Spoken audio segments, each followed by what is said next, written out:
எண்ணெய் ஊற்றிக்கலாம். தாச்சி காஞ்சிச்சு. இப்போ எண்ணெய் ஊற்றிக்கலாம். எண்ணெய் 2 ஸ்பூன் வந்து ஊற்றிக்கலாம். எண்ணெய் காஞ்சதுக்கப்புறம் 1 டீஸ்பூன் வந்து கடுகு போட்டுக்கலாம்.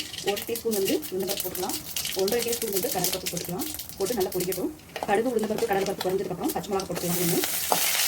பச்சை மிளகா போட்டு நல்லா பொரிஞ்சதுக்கப்புறம் ஒரு வெங்காயத்தை கட் பண்ணி சின்னதாக கட் பண்ணி நான் வந்து சேர்த்துக்கிறேன். நீங்கள் இன்னும் பெருசாக வேணும் நீல வாக்கில் வேணும் கட் பண்ணி சேர்த்துக்கலாம்.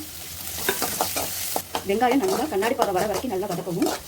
இது பாருங்கள், இந்த அளவுக்கு நல்லா கண்ணாடி பாதை வர வரைக்கும் வெங்காயத்தை நல்லா வதக்கலாம். அடுத்து நம்ம ஒரு கொத்து வந்து நம்ம கருவேப்பிலை வந்து சேர்த்துக்கலாம். கருவேப்பிலை நல்லா வதங்கிடுச்சு. அப்புறம் ஒரு தக்காளி வந்து புதுசாக கட் பண்ணி வச்சுருக்கேன், அது வந்து சேர்த்துக்கலாம்.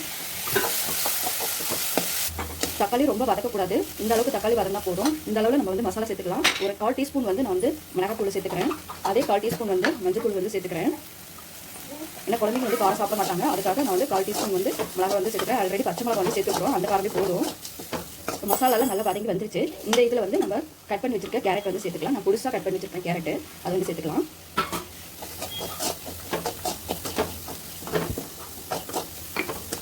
இதுக்கு தேவையான உப்பு வந்து சேர்த்துக்கலாம். நான் 1 டீஸ்பூன் வந்து சேர்க்குறேன். உப்பு உங்களுக்கு எவ்வளோ வேணும் சேர்த்துக்கலாம், தேவைக்கேற்ப சேர்த்துக்கலாம். பாருங்கள், கேரட் வந்து கொஞ்சம் ஒரு அரை வேக்காடு வந்து வெந்து வந்துருச்சு. இப்போ இந்த ஸ்டேஜில் நம்ம வந்து தண்ணி ஊற்றிக்கலாம்.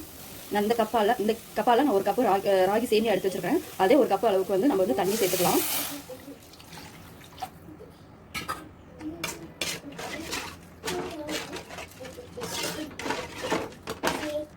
தண்ணி வந்து சேர்த்தாச்சு. இதில் கொஞ்சமாக காய் இன்னும் ஒரு 3/4 பாகத்துக்கு வந்து காய் வந்து வேகட்டும். அதுக்கப்புறம் நம்ம வந்து ராகி சேமியாவை சேர்த்துக்கலாம்.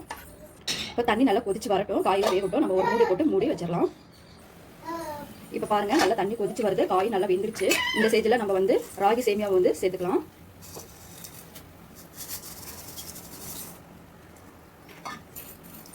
சேர்த்து நல்லா கிளறி விட்டுக்கலாம்.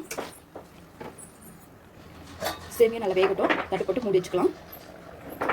இன்னொரு அடுப்பில் நெய் ஊற்றிக்கலாம். நெய் காஞ்சதுக்கப்புறம் கட் பண்ணி வச்சுருக்கேன் முந்திரி பருப்பு போட்டு வறுத்து எடுத்துக்கலாம். வறுத்து வச்சுருக்கேன் முந்திரி பருப்பு இந்த இதில் வந்து சேர்த்துக்கலாம். வறுத்து வச்ச முந்திரி பருப்பு சேர்த்துக்கலாம். முந்திரி பருப்பு சேர்த்தோம்னா நல்லா டேஸ்ட்டாகவும் இருக்கும். சாப்பிடும்போது நல்லா கடிப்பிடிச்சுன்னா நல்லாயிருக்கும்.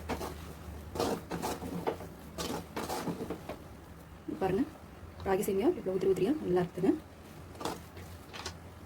இப்போ இந்த ஸ்டேஜில் நம்ம கட் பண்ணி வச்சுருக்கிற மல்லித்தலை போட்டு சர்வ் பண்ணிக்கலாம். அவ்வளோதான், ராகி சேமியா வந்து ரெடி ஆயிடுச்சு. நீங்களும் இது மாதிரி ட்ரை பண்ணி பாருங்கள், உங்களுக்கு சூப்பராக இருக்கும். ஓகே, ராகி சேமியா வந்து உங்களுக்கு ரெடி ஆயிடுச்சு. நீங்களும் இதை மாதிரி ட்ரை பண்ணி பார்த்துட்டு எப்படி இருக்குதுன்னு கமெண்ட்ஸில் வந்து சொல்லுங்கள். ஓகே, பாய்.